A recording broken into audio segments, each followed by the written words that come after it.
বৌমা তো দেখলাম ঠাকুর ঘরে গেল, আমাকে একটু গিয়ে দেখতে হবে ঠাকুর ঘরে আর কি করছে। যাই দেখি তো কি করছে। কি বৌমা, মা ঠাকুর কই? ঠাকুর ও এবার মনে পড়লো, আপনি তো ওদেরকে শোয়াতে বলেছিলেন, আমি আমাদের বিছানাটা শুয়ে দিয়েছিলাম। সকালে উঠে ওদের আর দেখতে পাচ্ছি না জানেন। তোমাকে নিয়ে আর পারা যায় না জানো তো। এবার আমি ঠাকুর কি করে থাকবো? হায় হায় ঠাকুর, তুমি কোন বৌমাকে পাঠালে? আজকে তোমার লজ্জা করে না?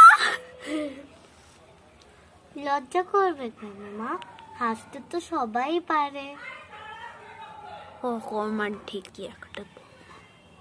বাপরে বাপ, এত সকাল হয়ে গেল, বৌমাকে আমাকে চা জল কিছু দেবে না? দেখি একবার হাঁক দিয়ে দেখি।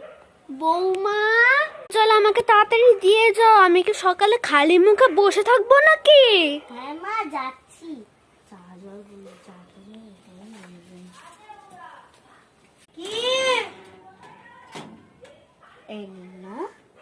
জল কেন? আমি তো চা দিতে বলেছিলাম। আপনি তো বললেন চা জল দিতে। হায় রে, চাটা বানিয়ে আনতে পারোনি? চা তো বাড়িতে ছিল না মা, তাই জলই দিলাম। হায় হায় রে, পোড়া কপাল আমার। যাও গিয়ে, আমার বাবুর ঘর করতে হবে না তোমার, যাও। বৌমা, আমার না কিরকম খিদে খিদে পাচ্ছে, পেটে মনে হচ্ছে ইঁদুর লাফাচ্ছে। আমার কি করি বলো তো? দাঁড়ান না, আমি একটা কিছু ব্যবস্থা করছি।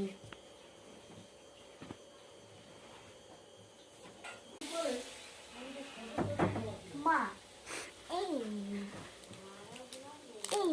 মা, কি বৌমা? একটা ওষুধ, আপনি খেয়ে দেখেন। ঠিক আছে।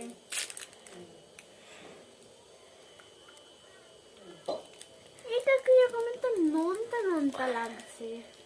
নোনতা তো লাগবেই মা, কারণ আপনার পেটে তো ইঁদুর লাফাচ্ছিল, তা আমি ওই ওষুধটার মধ্যে ইঁদুর মারা বিষটা মিশিয়ে আপনাকে খাইয়ে দিয়েছি। হায় হায়, আমাকে ইঁদুরের বিষটা খাইয়ে দিল। ভগবান, আমি অন্য কিছু।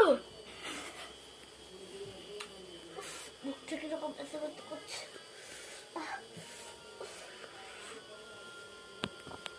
কি হয়েছে মা? আর আপনি বা আমাকে চড়ই মারলেন কেন? আপনি শুয়েই আছেন কেন?